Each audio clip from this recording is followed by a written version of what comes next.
am hearing, I am walking, I am thinking.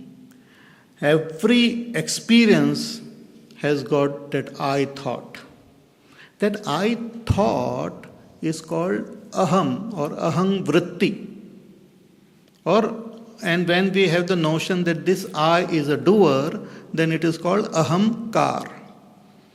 Kar means not our car, but ahankar means aham karta iti bhavana.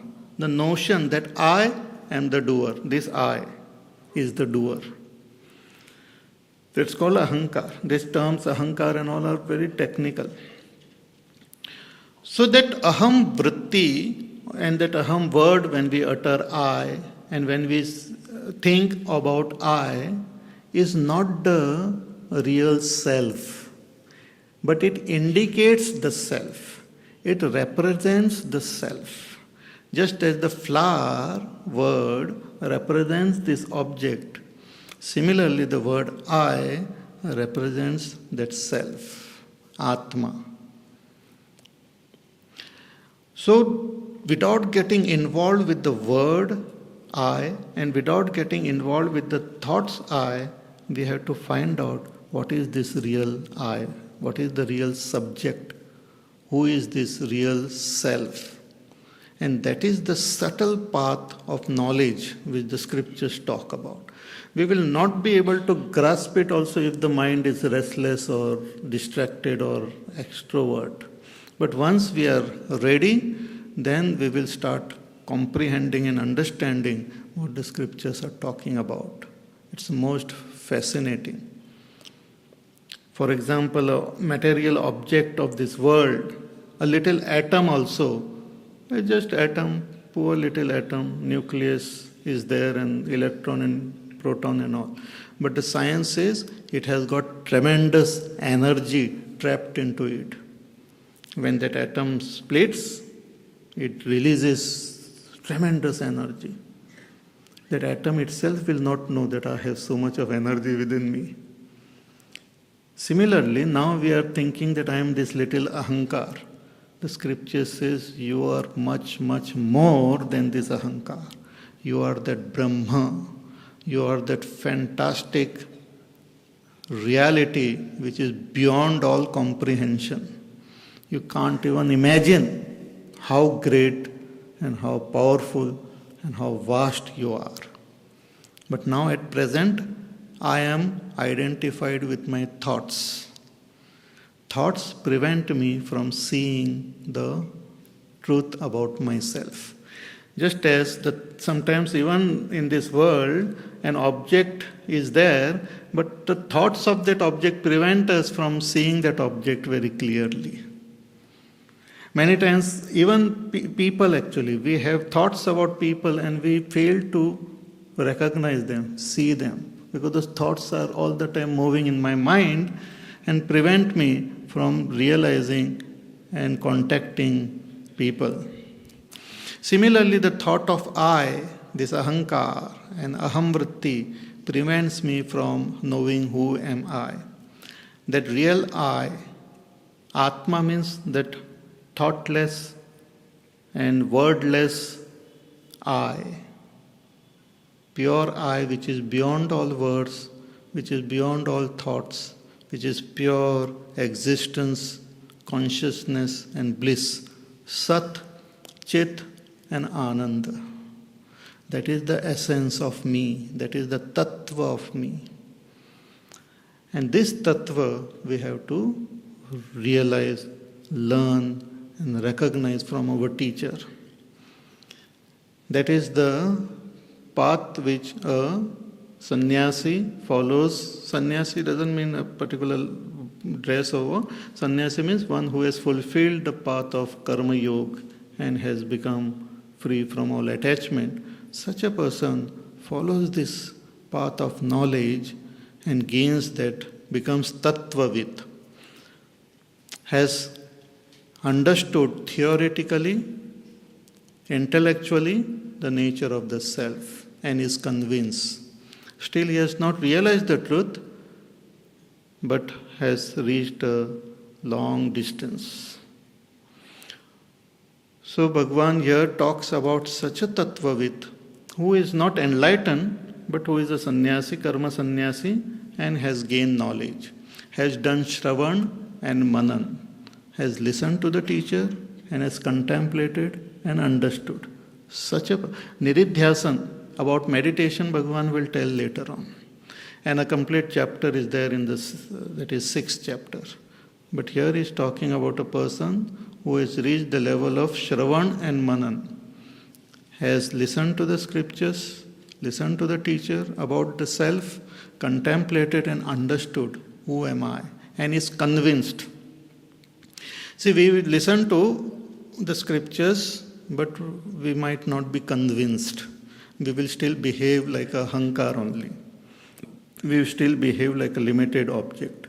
It's like somebody talks, let us say, about a particular fruit or particular food, or let us say about water. Somebody says, I am thirsty. He says, you are thirsty, you should drink water. So he thinks about water and he talks about water. See, thinking about water and talking about water will not remove his thirst. He should know that this word water and the thought water is not water. So he should try to find out where is this water, pick it up and drink it. Similarly, the thought I, the words I is not Atma. That word I, thoughts about I is just aham or ahankar. So through following the path of Shravan and Manan, one should be convinced about the nature of the self. Such a person is called Tattvavit. Such a Tattvavit, Bhagwan says, what type of sadhana he should follow, he or she should follow. That is now being revealed.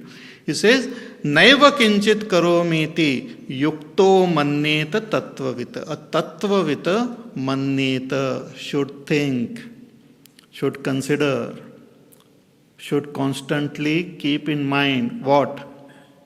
Ki naiva kinchit karomi iti, that I am not the doer, I am not doing anything. I, the self, is not the doer. That is his sadhana. As a karma yogi, we have to assume ourselves as a doer and do our action dedicating it to God. In Karma Yoga, the stress is on dedication. Dedicate your actions to God. In Karma Yoga, the stress is on not getting attached, not renouncing the sense of possessiveness, mindness. But in this path of karma sannyas or knowledge, one has to renounce the notion of doership in Atma. Body will continue doing, ahankar will continue functioning, but we should deeply know that I, the self, am not the doer. I, the self, am not the doer. This thought should always be maintained by a sannyasi. That I am not I, not the ahankar, not the thought, but I, the self, am not the doer. Naiva kinchit karomi. I am not doing anything. Because the self is not, it is just illumining. Like the sun illumines the world, it is not doing anything. All the actions are happening on earth. People are moving about, but the sun just gives light and heat. The sun doesn't do anything. Similarly, the Atma doesn't do anything. In its mere presence, Prakriti functions. Body, mind, everything is made up of Prakritis, nature. The nature functions according to its own laws. We are so much identified with this nature that we feel I am doing. So nature functions according to natural laws. Atma, that is my real nature, that is who I am, is not a doer. But this will not be experienced immediately. So as a sadhana, as a spiritual practice, Bhagwan says, while living in this world, while performing all the actions at the level of the body and all, you continuously maintain the understanding that you are not the doer. And this is a great sadhana and a very subtle path,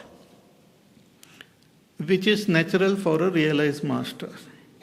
Like Bhagavan also in the fourth chapter, he says, though I am the creator of this world, really I am not the creator. From the highest standpoint, I am not doing anything. So, naiva kinchit karomi. Kinchit means even a little bit also I am not doing. It's like the screen on which we see the movie. The screen doesn't move at all. The characters in the movie, they are running around, they are chasing someone and driving the cars like mad. But the screen is very peaceful. But the screen start identifying with the car, it will think that I am going here, there, is gali mein, us gali mein. But really speaking, the screen is not going anywhere. Even when the car is steady, the screen is steady. When the car is moving, the screen is steady. What was said in the fourth chapter? That karmani akarmaya pashet. In action, while actions are happening, a person should see that Atma which is not performing any action. And that is the sadhana for a sannyasi. That let action happen at the level of the body. Let action happen at the level of the mind, but should maintain that thought that I, the self, am not the doer. We have to accept it and maintain that thought. That itself becomes an initial stage of meditation. What we will realize later on, we have to accept it. And slowly and steadily we will get tuned to it. So, naiva kinchit karomi, it may appear very fantastic and out of the world idea for many people. But if you study the scriptures, systematically contemplate, even what we have studied in the second chapter about the self is not a doer. So, na eva kinchit karomi iti yuktaha, one who is well integrated in the path of this karma sannyas, now Bhagavan is talking, and tattvavit, one who has gained the proper understanding, manyeta, he should think, he should maintain this thought. When he should maintain? When all the activities are happening. Should neither try to stop activity, nor try to perform some activities prompted by desires. Whatever the activities are there, minimum for the maintenance of the body, and whatever duties are there, keep performing. But even when the activities are performed, maintain the thought that I, the self, am not doing anything. This is very difficult to keep this idea, because anytime the ego is hurt or anytime some desire comes, the first thing, casualty, is this idea. भगवान को भी हम नमस्कार, तेरा तुझको अर्पण क्या लागे मेरा and all. And then we look back and check whether my chappals are still there or not. And when I find them missing, immediately the thought tera tujhko arpan goes away. Immediately. Therefore, to maintain the thought and understanding that I am not a doer is not easy. The more our mind is pure and the more our understanding is clear and steady, we will be able to maintain this understanding. So, naiva kinchit karomi iti yuktaha manneta tattvavita. So, a tattvavit, knower of this tattva, who has known theoretically, should follow this path. While actions are happening, what actions are happening? All actions are happening. Pasyan, action of seeing is happening. Eyes are seeing. Eyes are seeing according to the laws of nature. They are seeing the light, different color, different forms according to the laws of nature. Of course, in the world when we live, We can use the word I am seeing and all, but